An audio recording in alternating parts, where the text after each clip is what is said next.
Hello again, everyone. This is Jeff Reed, former writer for iFanboy.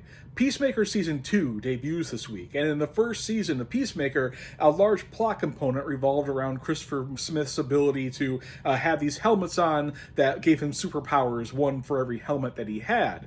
I went back through a bunch of Peacemaker comics to see if that was an idea created for the TV series, or if that's something that's been part of the comics for a long time. Now, Peacemaker debuted alongside his alter ego Christopher Smith back in 1966, back when he was a Charlton Comics character. He was not a DC Comics creation from the start. He, alongside people like Blue Beetle and Captain Atom, were in a rival comic company that DC first licensed and outright bought in the 1980s and 90s.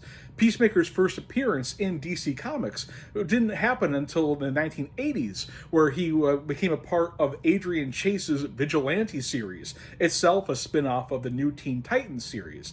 Peacemaker kind of fit right into the more dark and gritty vigilante landscape that was part of those comics. Nothing like the character as he appeared in Peacemaker Season 1.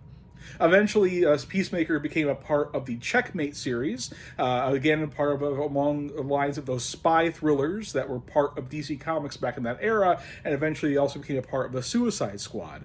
And then he would, of course, go on to become a part of that series after appearing in the Suicide Squad film by James Gunn.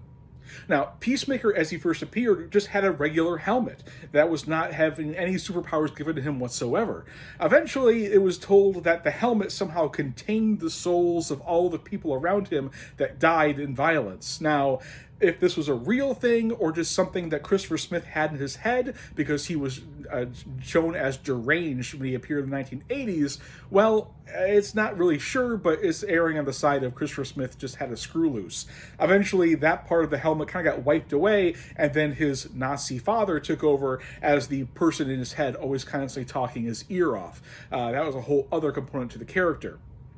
He eventually had a sonic component to his helmet that was able to dismantle and kind of discombobulate those around him, kind of like Count Vertigo in some ways, but it would give them pain along with the vertigo they got whenever he turned it on. And that was the only power the helmet gave him. There was a part, though, back in the 1960s when he was a part of Charlton Comics, where he had a different helmet altogether, where he had a fin on top of his helmet that kind of looked goofy.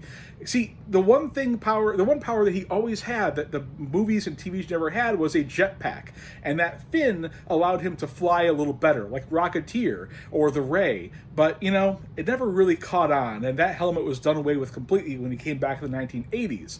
Will it appear in the next season of Peacemaker? We'll find out. Have a good one.